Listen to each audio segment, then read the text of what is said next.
Okay, dude. So now we will come to the equation of rusting. Yes, what does the equation of rusting tell us? That iron, when it is exposed to, 1 minute. Yeah. So it says that iron, when it is exposed to oxygen and moisture, it forms rust. And what is the formula of rust? Fe2O3.XH2O. Yes. So let me explain it to you once again. Iron, when exposed to oxygen and moisture is written as XH2O. Why XH2O? Because moisture in the air is uncertain. Yes, on some days it can be 2H2O on low moisture days, and in high moisture days it can be as high as 6H2O as well. Yes, so that's why it is XH2O, because it keeps on varying. Nobody has control over how much moisture the atmosphere will give us. Yes, plus XH2O, it gives you Fe2O3.XH2O. Yes, Fe2O3 means iron oxide dot XH2O, yes, which is the moisture, and this entire thing is the formula of rust. Understood? Next comes the question of what effect does rust have on litmus paper. In that case you will write that therefore neither the red nor blue litmus paper changes its color. Yes, you will write rust doesn't have any effect on litmus paper, that is, it doesn't change red litmus paper to blue or blue litmus paper to red. And here it is written, but that doesn't mean that it is not acidic or basic. Yes, so how do we know that whether it is acidic or basic? You need to make it react with an acid. Yes, and you see again you get a salt, ferric chloride, plus water, and plus XH2O, which is moisture. Yes, so again the same thing. There are two tests for checking out whether a thing is acidic or basic. Number one is litmus paper, and when litmus paper doesn't work, just make it react with an acid like HCl. Yes, just make it react with an acid, and when it easily reacts with an acid forming salt and water, yes, then in that case you get to know that the thing is basic.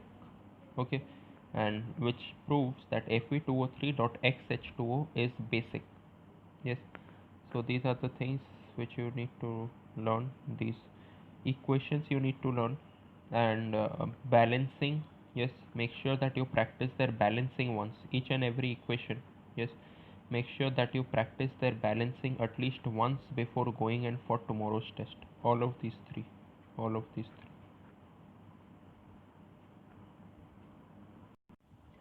Okay, dude, another thing which I want to get back to is sodium, yes, potassium, and calcium. They react with oxygen and form their respective oxides, and they are soluble in water. Remember this: sodium, potassium, calcium, and magnesium, they are soluble in water and form their respective hydroxides. Yes, and then when you make these oxides react with acid, they will give salt and water. Yes, but there are certain metals like aluminium, this thing, copper, and zinc. Yes, when they react with oxygen, yes, like when they react with oxygen, they are not, like, they give out their oxide. This oxide is not soluble in water. For example, this aluminium oxide, 2Al2O3, this is not soluble in water. CuO is not soluble in water. ZnO is not soluble in water. Yes, but if you make them react with an acid, yes, then in that case they will definitely give salt and water. Understood? So this is the difference between sodium, potassium, calcium, and magnesium, and aluminium, copper, zinc. This is the difference between these group of metals. One group is soluble in water, the other group is insoluble in water. Yes, let's come to the final thing. Like the final thing which we get to know about metals. Most of the metals react with oxygen to get their respective oxides. Some metals react more rapidly as compared to other metals. Yes, like some metals, for example sodium, it reacts very fast, and the zinc and all, maybe they react with very slow. Yes, and oxides of sodium, potassium, calcium, and magnesium, they are soluble in water and turn red litmus blue. Yes, and oxides of oxides of all metals dissolve in acids to form their respective metal salts and water. So these are the four things which we get to know about metals. This can come as a question. I want you to learn it. Yes. And now we come to important note. You will learn in higher classes that oxides of aluminium zinc not only react with acids but also with strong alkali solutions such as sodium hydroxide. So we can say these oxides are acidic as well as basic in nature.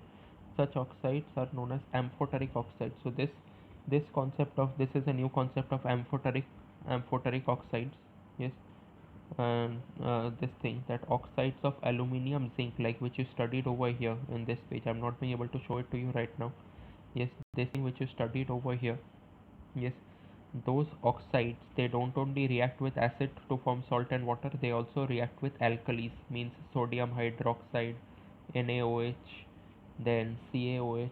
All of these, they react with sodium hydroxide and calcium hydroxide. Sodium hydroxide and calcium hydroxide, they are considered to be very strong alkalis. Yes, means means they are reacting with an acid, means what, they are acidic, and they are reacting with bases, means what, they are basic as well. Yes, so this gives us the idea. So this, here comes a new concept, like oxides which are acidic as well as basic, you call them amphoteric oxides. Okay.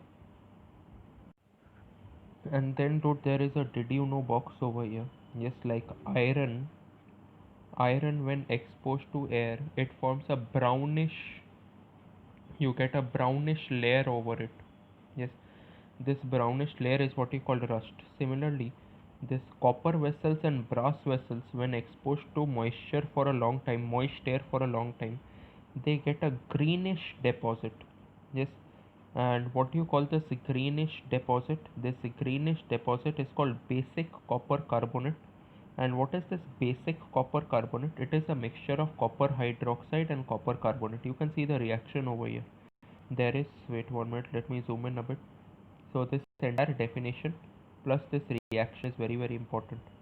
Yes, so this copper when exposed to oxygen of the air and plus H2O, yes, because it is moist air, plus carbon dioxide from the air, yes, it forms something called CuOH whole 2 dot CuCO3. So this is what we call basic copper carbonate, which is a mixture of copper hydroxide and copper carbonate. Okay, yeah, dude. So that was it, because you were only supposed to study till reaction of metals with oxygen, and that was it. Yes. Okay, okay, dude. So just to summarize it for you, since you are studying this for the first time, again to summarize it for you, this, what was the, like this topic which we studied at last, starting from magnesium. The name of the topic is reaction of metals with oxygen. Yes, and the major conclusions which we draw from this is metals like sodium, potassium, calcium, and magnesium.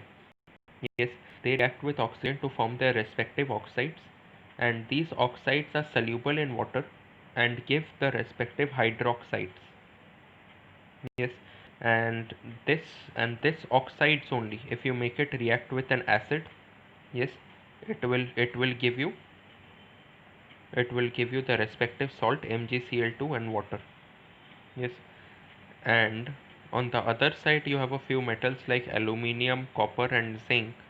They also react with oxygen in the presence of heat. In case this equation comes up, don't forget to write down heat. They also react with oxygen in the presence of heat to form their respective oxides. Yes, to form their respective oxides, but these oxides are not soluble in water. Yes, so you need to make it react with acids. Yes, you need to make it react with acids to get to know whether they are acidic or basic. Yes, and so on making it react with acids, you will see that they will give salt and water, and thus we get to know that it is acidic. Understood? And then we studied about these two concepts of amphoteric oxides and this thing, basic copper carbonate, or the greenish layer which is formed on copper and brass. This though you understand, I guess, properly. Yes, So go through these portions, go through these reactions. Most importantly, these reactions are very, very important. Practice it by hand at least once before going in for the exam.